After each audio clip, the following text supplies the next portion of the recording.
वहां पे कि जो कोई मोहम्मद की इबादत करता था, करता है या करेगा, क्योंकि वो मुजारे का सीखा है। मन काना याबुदु मुहम्मदन, जो कोई भी तुम में मोहम्मद की इबादत करता है या करेगा।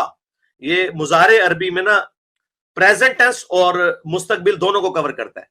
तो वो जान ले फ़इन्ना मुहम्मदन कद मात, कि बेशक मोहम्मद मर चुके। नबी करीम अलैहिस्सलाम के विसाल अक़दस के मौके पर सैयदना अबू बकर सिद्दीक़ रज़ी अल्लाह ताला ने एक जुमला इरशाद फरमाया, मन काना याबुदु मुहम्मदन फ़इन्ना मुहम्मदन क़द मात। ये जुमला कि जो कोई शख्स मोहम्मद सल्लल्लाहु अलैहि वसल्लम की इबादत करता था तो मोहम्मद सल्लल्लाहु अलैहि वसल्लम वफ़ात पा गए। और मिर्ज़ा ने तर्जुमा किया कि जो तुम में से कोई मोहम्मद सल्लल्लाहु अलैहि वसल्लम की इबादत करता था, करता है या करेगा तो मोहम्मद सल्लल्लाहु अलैहि वसल्लम मर गए। ये जुमला नाउज़ बिल्लाह मिर्ज़ा ने इस अंदाज से इसका तर्जुमा किया, माता। अब उन्होंने लफ्ज़ इस्तेमाल किया माता, मिर्ज़ा उसका तर्जुमा करके मर गए। हालांकि जो माता है ये अरबी का लफ्ज़ है और किसी की डेथ को, किसी की वफ़ात को तबीर करने के लिए अरबी ज़बान में माता, फाता, हलाका ये कलिमात इस्तेमाल होते हैं। कुरान पाक में, हदीस तय्यबात में, सही बुखारी की मशहूर हदीस है। पहले इसको अब समझे ज़रा कि ये जो लफ्ज़ इस्तेमाल होता है ये किस मौके पर, किस लफ्ज़ का तर्जुमा किस तरह हमने करना होता है।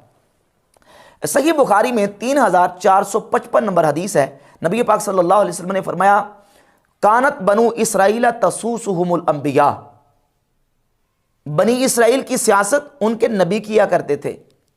कुल्लमा हालाका नबीयुन खलफहु नबीयुन, फरमाया कि जब भी कोई नबी, अब इसमें लफ्ज़ इस्तेमाल हो कुल्लमा हालाका नबीयुन, हालाका नबीयुन, अबू बकर सिद्दीक़ ने माता का लफ्ज़ इस्तेमाल किया और नबी करीम अलैहिस्सलाम ने सही बुखारी की 3455 नंबर हदीस में हालाका का कलमा इस्तेमाल किया। जब भी कोई नबी हालाका यानी वफात पाता, विसाल करता, तो उनके बाद दूसरा नबी आ जाता, इन्नहु ला नबी अबादी, मगर मेरे बाद कोई नबी नहीं।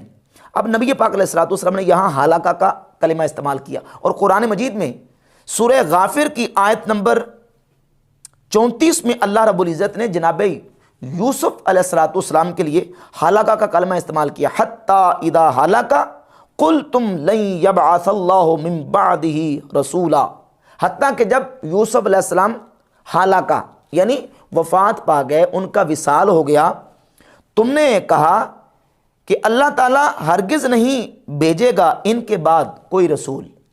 यहाँ यूसुफ अलैहिस्सलाम के लिए हालाका का इस्तेमाल हुआ कलिमा।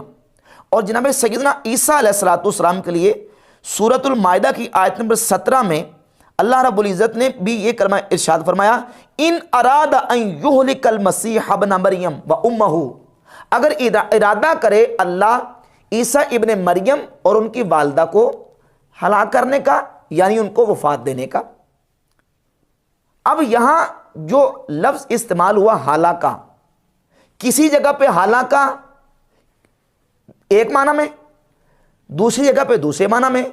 यही कलमा हालाका का जब दूसरी कौमों के बारे में इस्तेमाल हुआ जिनको अल्लाह रब्बुल इज़्ज़त ने अजाब में मुब्तला किया, जिस तरह कुरान मजीद की सूरह आराफ की आयत नंबर 4 में है, वकम मिन क़रयतिन अहलकनाहा, और कितनी ही बस्तियां जिनको हमने हलाक कर दिया।